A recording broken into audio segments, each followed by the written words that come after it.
things that have helped me lose inches. Hello there, beautiful people.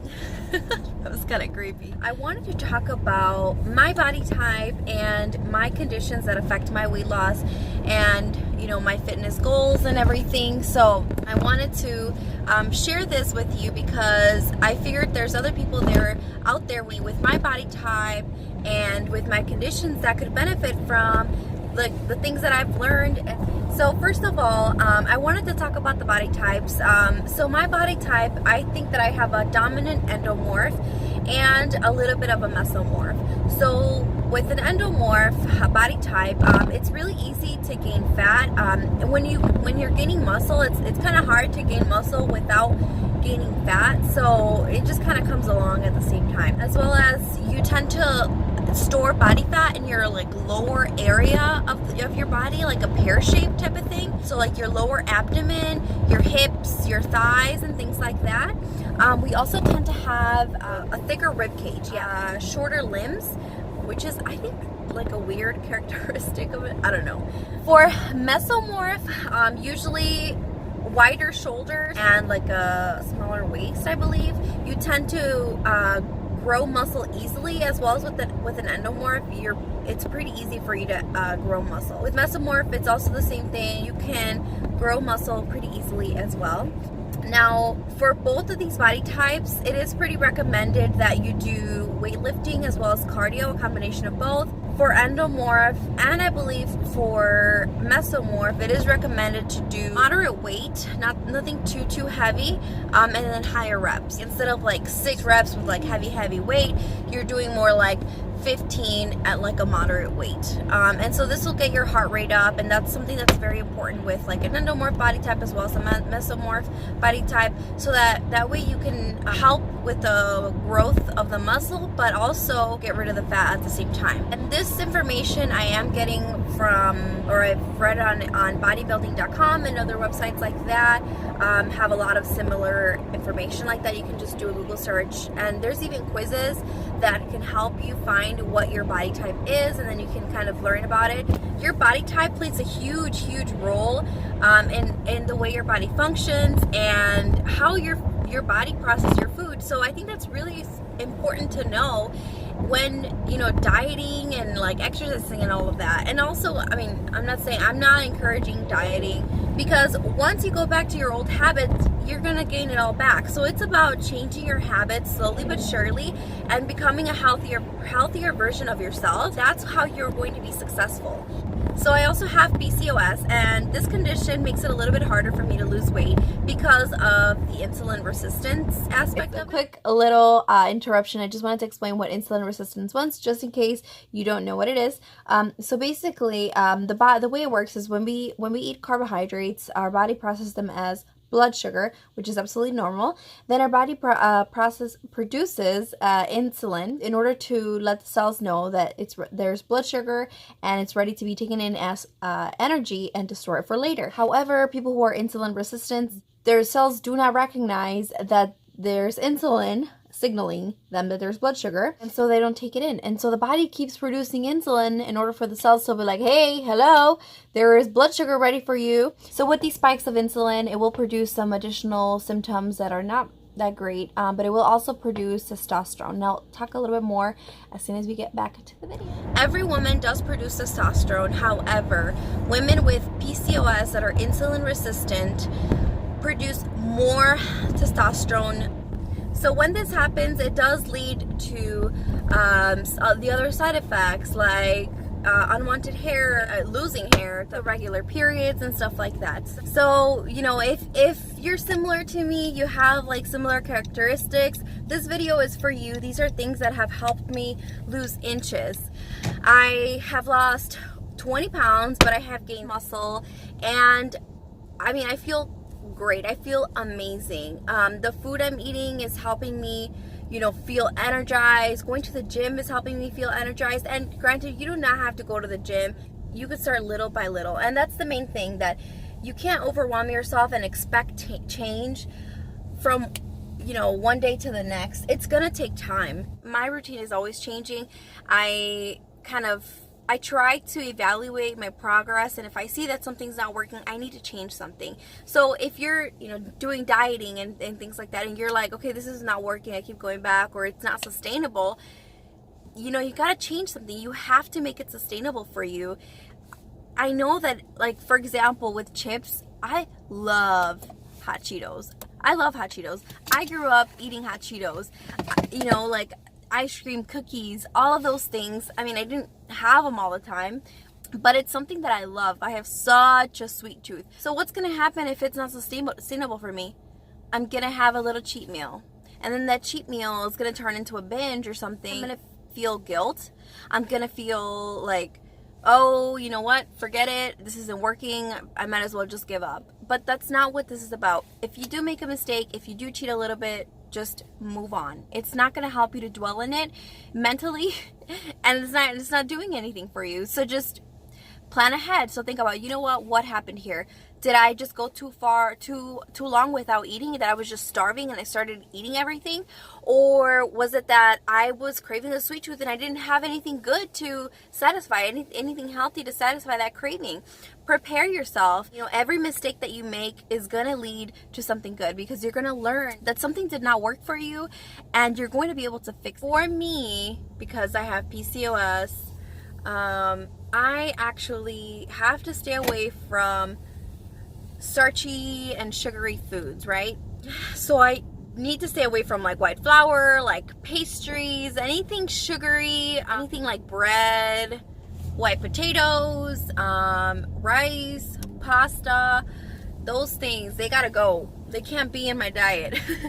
I mean, honestly, like step by step, right? So reduce it, and then find a replacement or just remove it from your diet. If you have PCOS, there are actually certain foods that can bloat you or cause really bad bloating in you.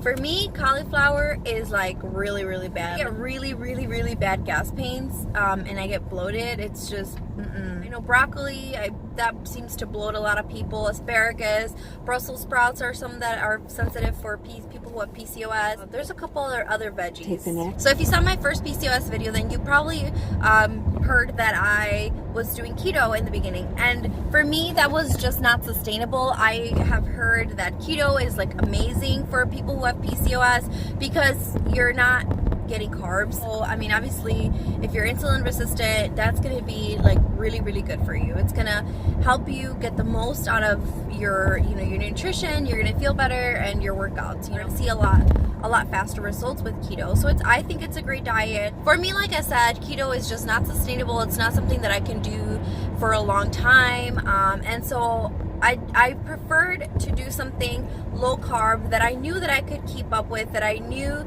that I could maintain over a period of time. Little by little, I am working on decreasing my carbs. I have literally decreased my carb intake by so much already, because before, that is all I ate. I mean, I had a really, really bad diet. Like, I had a really, really bad lifestyle, and it was just all carbs. It was all carbs. And that is like the worst thing that you can do for yourself if you have PCOS. What I have done, I have replaced a lot of my foods with healthier options, right? Something that I kind of already talked about if you have PCOS is you can replace your rice for cauliflower rice.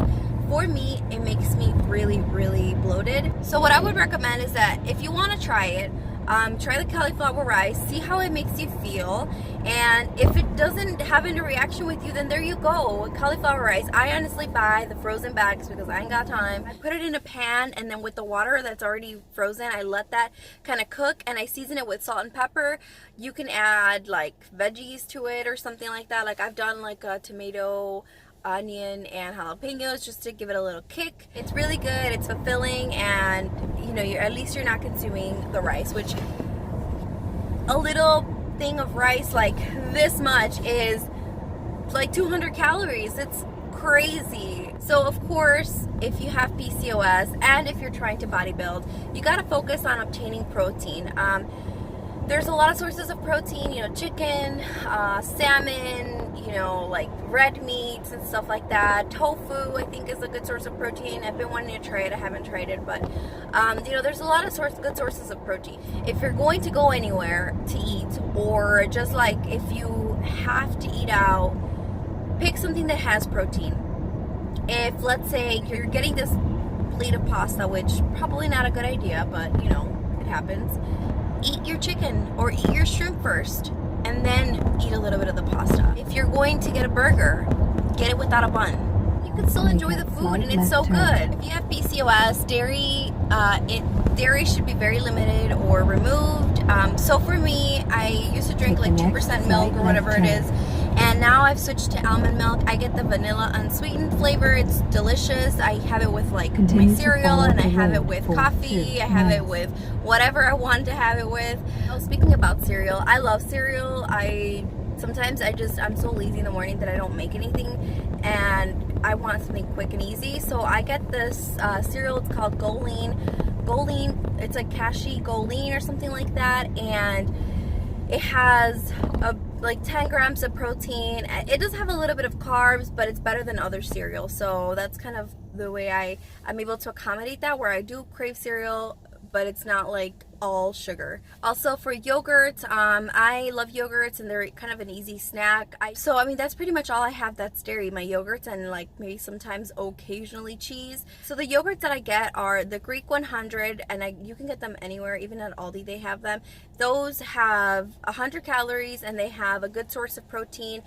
They have no fat, and then they have like a few carbs. The other ones I also get are the Oikos, Danone Oikos or something like that, and those are from Walmart, and I think they sell them at Meijer, Target. They pretty much sell them everywhere, even at Jewel. And those have like 15 grams of protein. They have a little bit more calories, but and a little bit more carbs, but they're still really good and they're easy. And like I said, they're not full of sugar like other yogurts. I also added veggies into my diet because I needed fiber. Fiber actually helps with the insulin resistance. Like if you're having fiber, it kind of cancels out the carbs, and that's how it helps with your insulin resistance. So let's say it says like there is 20 grams of carbs, but then below it says it has 10 grams of fiber. There's only 10 grams of net carbs. So that helps you, you know. So you want to make sure that you're getting in fiber, and veggies are a great way to do that. And for me, like I had mentioned, I have a big sweet tooth. I love chips. So I found Halo Top ice cream. That one is pretty good in comparison to other ice creams. I don't feel guilty eating that. Highly recommended. I'm trying to find like a good recipe of cookies that I can eat without feeling guilty. I'm trying to find something that's low calorie. I just made some, but they're kind of pretty high calorie for each. I mean, it's better than the cookies that you could buy at the store that are full of sugar. These actually have way less carbs, but they're high calorie because of the fat, and that's because of the chocolate that I put in there. Okay, and for chips, I love chips. Like I said, something that helps me is like eating popcorn. I mean, it has carbs, you know, but for me it's something that I can substitute instead of like having a bunch of chips, because before it's like I would eat so many Cheetos, like a full bag of them, and that's really bad for my body. Now I eat popcorn. I could have a cup of popcorn, I could have 2 cups of popcorn, and as long as I make it fit into my macros, there's no problem. I actually like found some pepperoni things that I have yet to try, but this is something that I'm going to throw out there because you might like it. You could actually put them in your microwave and they'll get hard like chips, and you could use them for like dipping in sauce and stuff like that. I found this recipe online. I'm so going to try it. I bought them already, and I'm so excited to try it. And as I've said before, staying away from sugars. Say bye-bye to your white sugar. I would recommend something more natural. You could try like erythritol or something like that. It's what it's called, erythritol. That one's a natural. It's not at all as sweet as regular white sugar, but you get used to it. You could also use artificial sweeteners. They're not the healthiest for you, but you know, you could try it. So you could even use like honey that's more natural and sweeter. With fruit and stuff, if you have PCOS, you want to stay away from the sugary fruits. You know, I stick to like raspberries. You want to do blueberries. I occasionally have strawberries. Bananas, or it's just all carbs. Something that's gonna help you as well is meal prepping. So if you have like your week planned out for what you're gonna be eating and you prepare for that, then it's gonna be easier for you to be able to keep up with your diet. Let's talk about working out. If you are anything like me and do not like being on a treadmill for like an hour straight burning calories, I feel you, I got you. You don't have to do that to lose weight. Take the second left turn. So in the beginning, I was doing like 25 minutes of cardio. I would do like HIIT style cardio on the treadmill. I would do it also on the Stairmaster, I think is what it's called. Basically, I like to switch things up. I get bored easily from like just running. Like I feel like I can't do that. So what I would do is I would put my show on there. I would look up something on Pinterest to do that day on the treadmill. You want your heart rate up, so you don't want to just like walk the entire time. You want to like sprint or run or jog a little. Basically, do something that's going to get your heart rate up. Push yourself a little bit. And so what I would do is I would do like 1 minute of walking, 1 minute of running or like jogging or something like that, and then like a 30-second sprint really quick. And so then I would go back to walking and doing that over the course of like 25 minutes. At some point, like halfway through, I would do like a really, really high incline and then just walk that for like 2 minutes.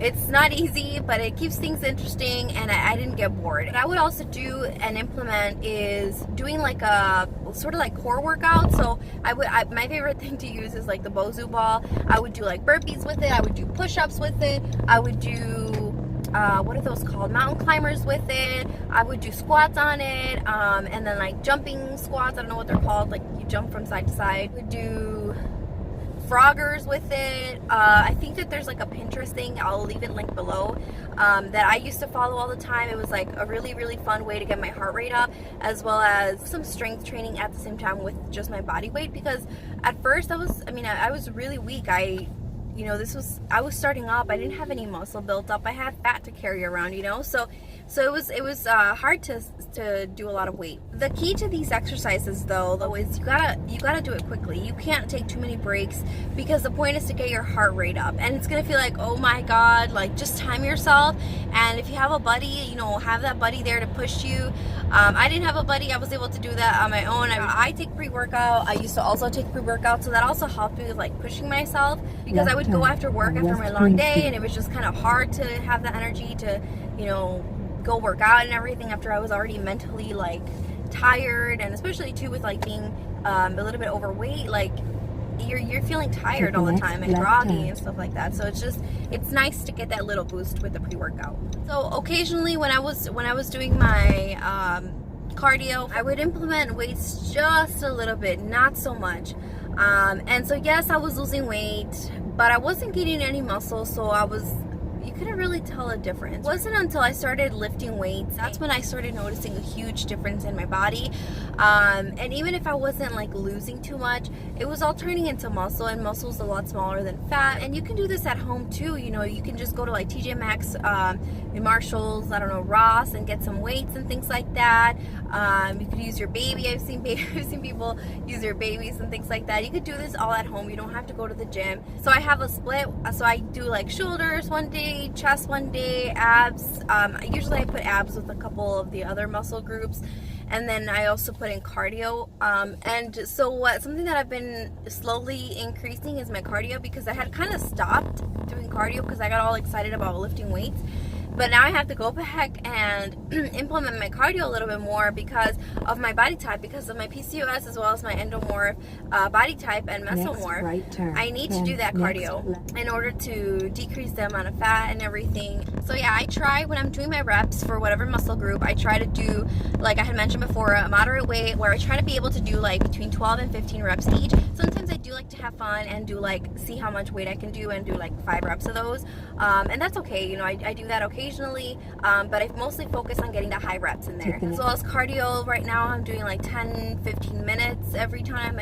But I also do have a day where I try to focus on just doing cardio. And on my cardio day, I try to do something fun, like a class or something like that. I don't know, I feel like I'm rambling now about my exercise, but yeah, I mean, you gotta find your balance. And if you have any questions, let me know. I can help you with whatever I can. Thank you so much for watching. I hope that you subscribe, and I hope that you like this video and that it was helpful for you if you have the same body types and similar symptoms and conditions. So yeah, thank you so much, and don't forget to subscribe and like this video.